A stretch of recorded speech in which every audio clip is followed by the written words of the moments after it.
How can I open this up with a joke? And so uh, how many psychologists does it take to change a light bulb? The answer to that is none. The light bulb has to want to change itself. Okay. Most people tend to suffer in private. And I think the heaviest thing on earth is the telephone when you're in that state.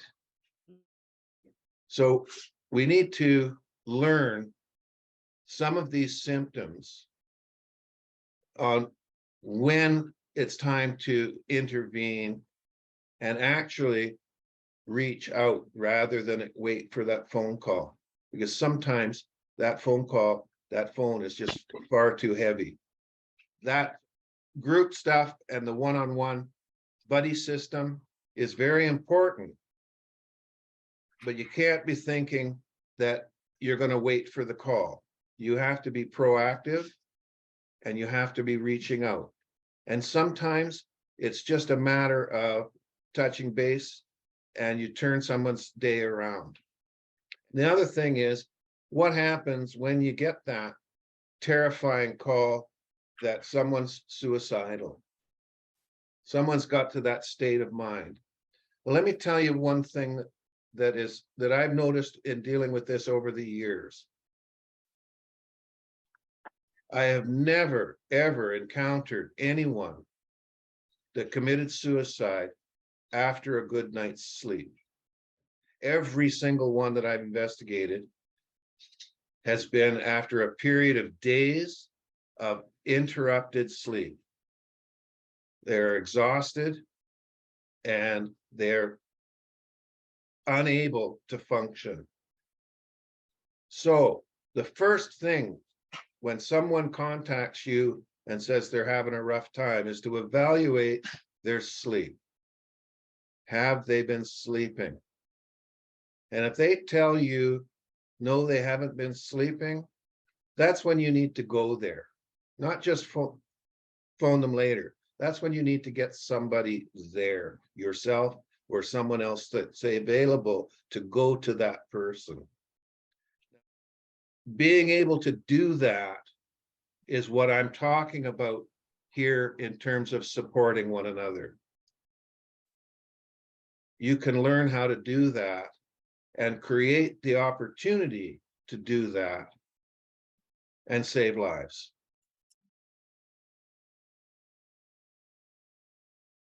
What are you doing about managing your stressors? Good diet, good social interactions, good sleep hygiene, all assist in moving there. This is a journey of self-discovery, of personal growth. That's a good opportunity to rebuild, discover what's important, what's not so important, things to say goodbye to, and things to relish and take to heart as positive experiences in your life, memories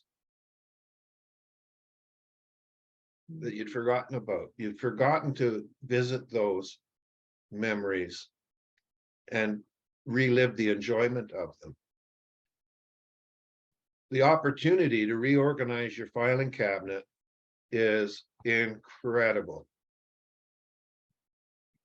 It doesn't take that long either. If you're finding yourself in a state of depression, having suicidal ideation, reach out. You know, they always say, in order to have a good neighbor, you have to be one. So it starts with your willingness to who you want to be. And if you want to present as that person that'll carry the other guy's rucksack while he rests, that's a relationship worth having. Misery is optional. You get to choose how much of it you want in your life.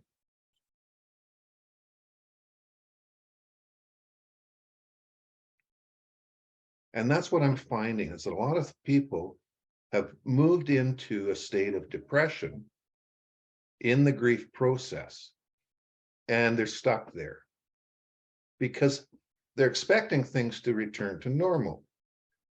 In short, they have failed to accept that they have been betrayed. That loss is real. And the focus is the trust. And so what I'm seeing happening in groups like this and other groups coming together, restoring trust, trust in community, trust in each other, people with a common purpose, working towards restoring that sense of tribe, that community, that brotherhood, that's essential to human existence. People with a lot of empathy tend to ignore themselves. Not that helping others doesn't help you, because it does. That's what I gain so much from, by helping others. But the foundation has to be maintained. Specifically, but in a broader sense, that's why I want to reassure and reinforce that from the depressive stage comes the acceptance stage and the hope that comes with that acceptance, moving into recovery, which is making sure self-care and understanding what self-care really is. Many people neglect that. Right. Because they're always an outward looking and taking care of other people, and they don't really understand what that means for them. And typically when we explore that and make some adjustments to that, then we really get some solid growth. We've been working towards the whole all along instead of the individual first, Oh, and building that inner strength, and recognizing when, and empathetic people fall into this category more than anyone. Sometimes I say it's time to be selfish and focus on your needs, because you're the only one that can provide them.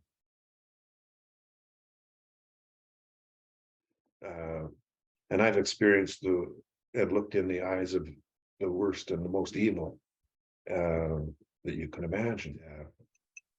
So recognizing that that exists, and that you can coexist somewhat. You don't have to allow it into your sphere of influence and into your heart and into your connection. You can expel it. And the more you expel it, the more you empower others to expel it. And you can build a broader community that expels it and builds in energy. Yeah, and I think that's what we're doing. I think that's really what's happening post-COVID. People recognizing that evil and standing up against it. As individuals, we need to be able to prosper. And the only way that we'll prosper as individuals first, and add to our community as being that prosperous individual, it exponentially affects the community. So we have to work on ourselves and heal and recover from this massive attack on our being that we've just underwent. And in order to do that, we have to start with self-care.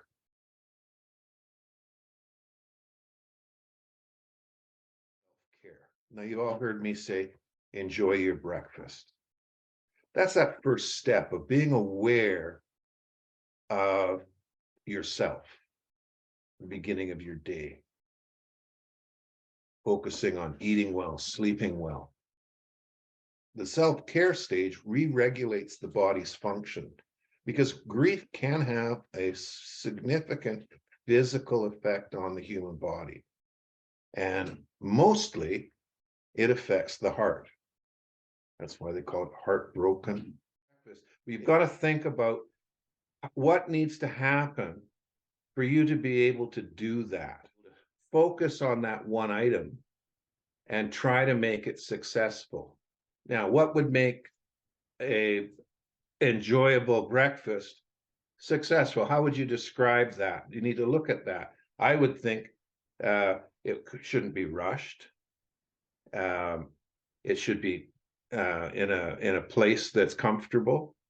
It should be something that you enjoy eating, makes you feel good in your taste and your smell and your senses. That it's a definite activity that's uninterrupted, and you take time to enjoy that moment and that several minutes or even a half an hour period of time. But you're focusing on creating that event to be a positive event.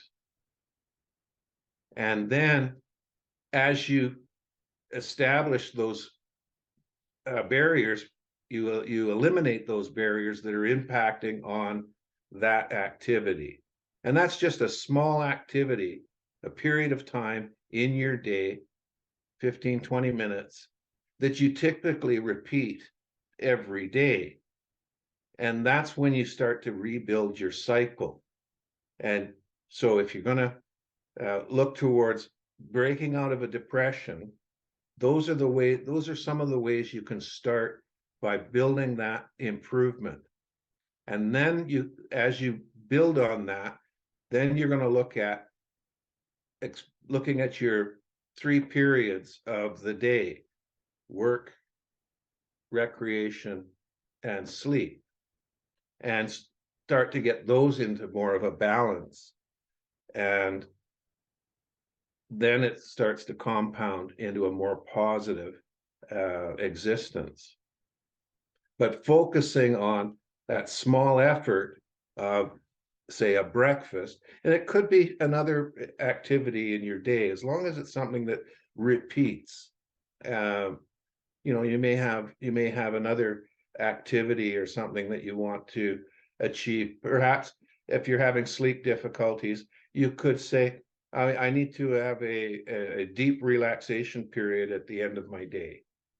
That's another activity that you could build into your day-to-day in order to restart that cycle and establish that balance.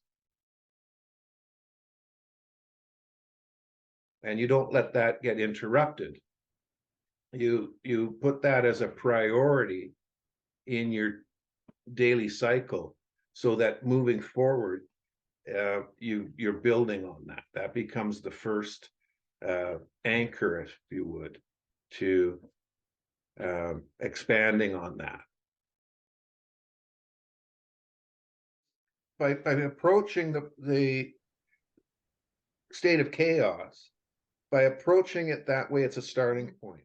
You're not overwhelmed. You're able to put the earth's problems aside and focus on something that has real value to restoring your emotional state and your physical state, which is the 2 factors that need to be brought back into balance so that you can balance your day and be more productive ultimately in managing all of this load that we carry.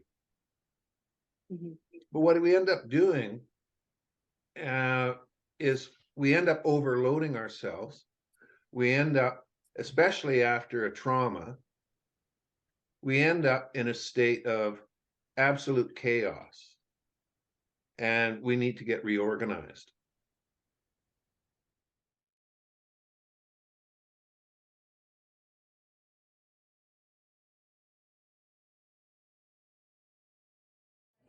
My door was shut.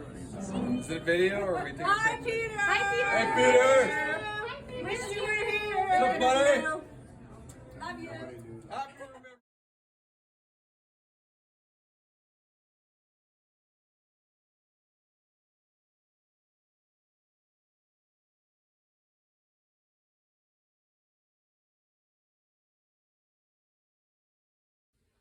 Amazing grace, how sweet the sound that saved a soul like me. I once was lost, but now am found, was blind, but now I see.